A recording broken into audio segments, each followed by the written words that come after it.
I have a confession to make. But first, I want you to make a little confession to me. In the past year, I want you to just raise your hand if you've experienced relatively little stress. Anyone? How about a moderate amount of stress? Who's experienced a lot of stress? Yeah, me too. But that is not my confession. My confession is this: I'm a health psychologist, and my mission is to help people be happier and healthier. But I fear that something I've been teaching for the last 10 years is doing more harm than good, and it has to do with stress. For years, I've been telling people stress makes you sick. It increases the risk of everything from the common cold to cardiovascular disease.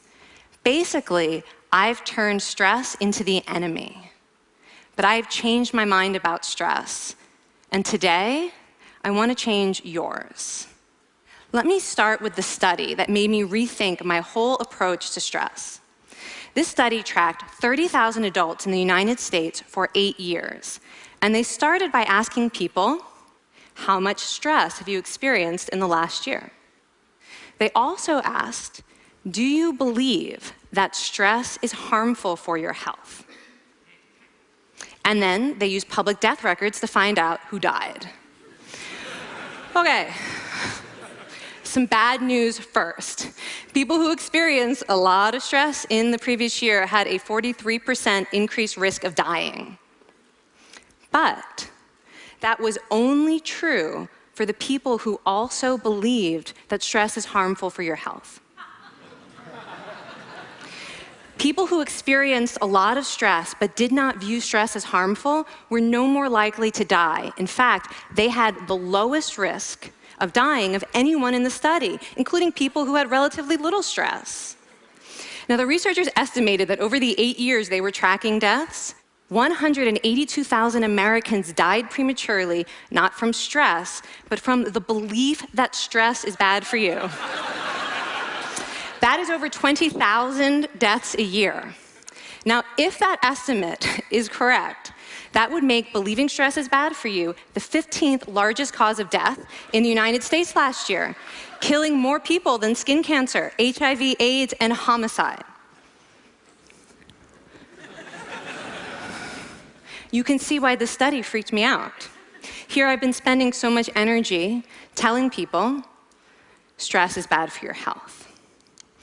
So this study got me wondering, can changing how you think about stress make you healthier? And here the science says yes. When you change your mind about stress, you can change your body's response to stress. Now, to explain how this works, I want you all to pretend that you are participants in a study designed to stress you out. It's called the social stress test. You come into the laboratory, and you're told you have to give a 5-minute impromptu speech on your personal weaknesses to a panel of expert evaluators sitting right in front of you. And to make sure you feel the pressure, there are bright lights and a camera in your face, kind of like this. And the evaluators have been trained to give you discouraging nonverbal feedback, like this.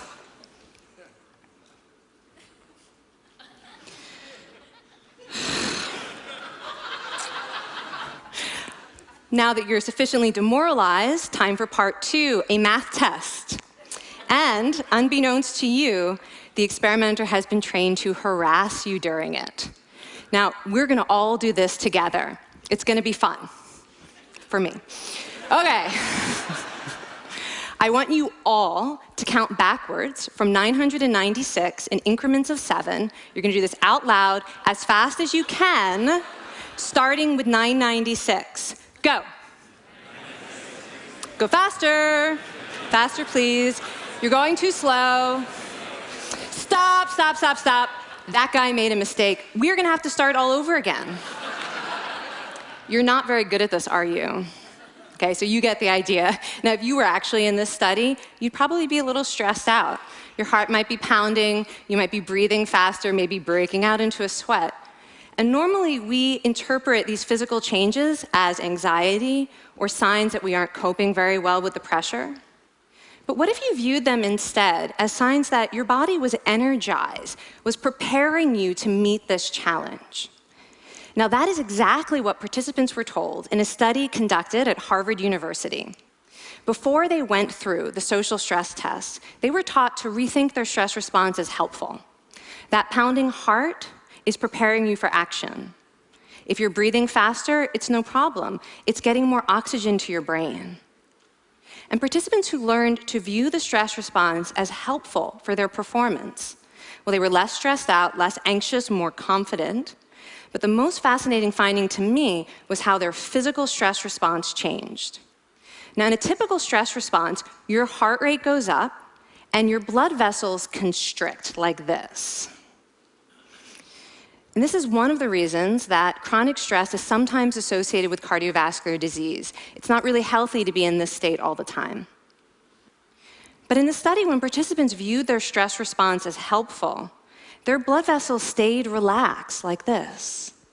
Their heart was still pounding, but this is a much healthier cardiovascular profile.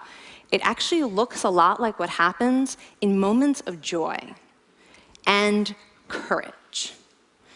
Over a lifetime of stressful experiences, this one biological change could be the difference between a stress-induced heart attack at age 50 and living well into your 90s.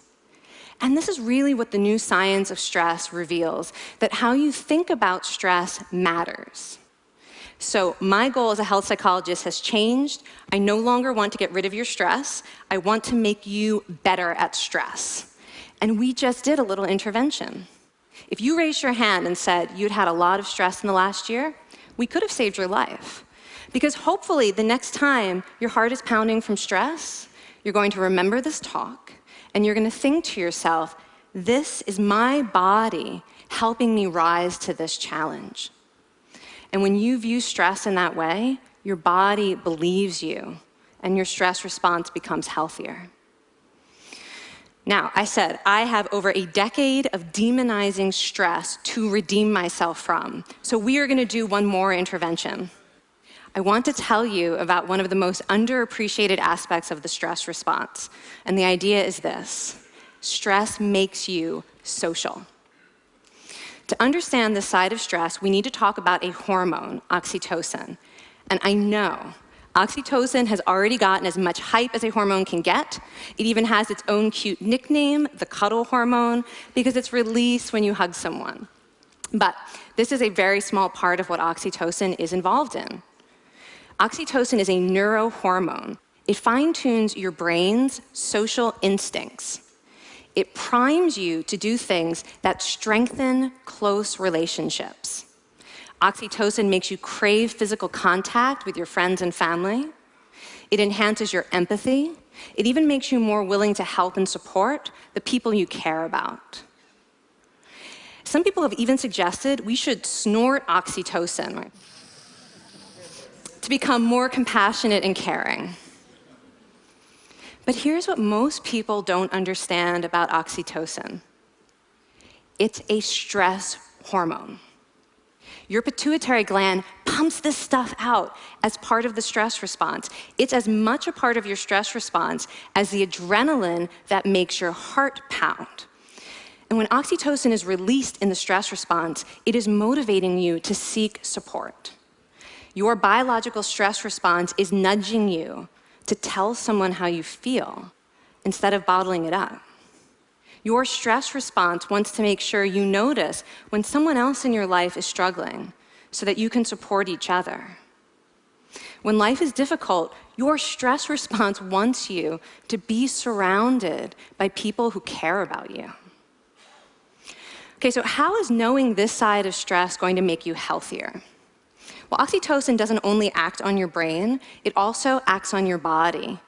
And one of its main roles in your body is to protect your cardiovascular system from the effects of stress. It's a natural anti-inflammatory. It also helps your blood vessels stay relaxed during stress. But my favorite effect on the body is actually on the heart. Your heart has receptors for this hormone. And oxytocin helps heart cells regenerate and heal from any stress-induced damage. This stress hormone strengthens your heart. And the cool thing is that all of these physical benefits of oxytocin are enhanced by social contact and social support. So when you reach out to others under stress, either to seek support or to help someone else, you release more of this hormone, your stress response becomes healthier, and you actually recover faster from stress. I find this amazing that your stress response has a built-in mechanism for stress resilience. And that mechanism is human connection. I want to finish by telling you about one more study. And listen up, because this study could also save a life. This study tracked about 1,000 adults in the United States, and they ranged in age from 34 to 93. And they started the study by asking, how much stress have you experienced in the last year? They also asked, how much time have you spent helping out friends, neighbors, people in your community? And then they used public records for the next 5 years to find out who died. Okay, so the bad news first. For every major stressful life experience, like financial difficulties or family crisis, that increased the risk of dying by 30%. But, and I hope you are expecting a but by now, but that wasn't true for everyone.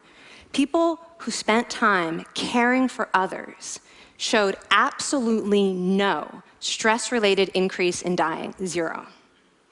Caring created resilience. And so we see once again that the harmful effects of stress on your health are not inevitable. How you think and how you act can transform your experience of stress. When you choose to view your stress response as helpful, you create the biology of courage. And when you choose to connect with others under stress, you can create resilience. Now, I wouldn't necessarily ask for more stressful experiences in my life, but this science has given me a whole new appreciation for stress. Stress gives us access to our hearts. The compassionate heart that finds joy and meaning in connecting with others. And yes, your pounding physical heart working so hard to give you strength and energy. And when you choose to view stress in this way, you're not just getting better at stress, you're actually making a pretty profound statement. You're saying that you can trust yourself to handle life's challenges. And you're remembering that you don't have to face them alone. Thank you. Thank you.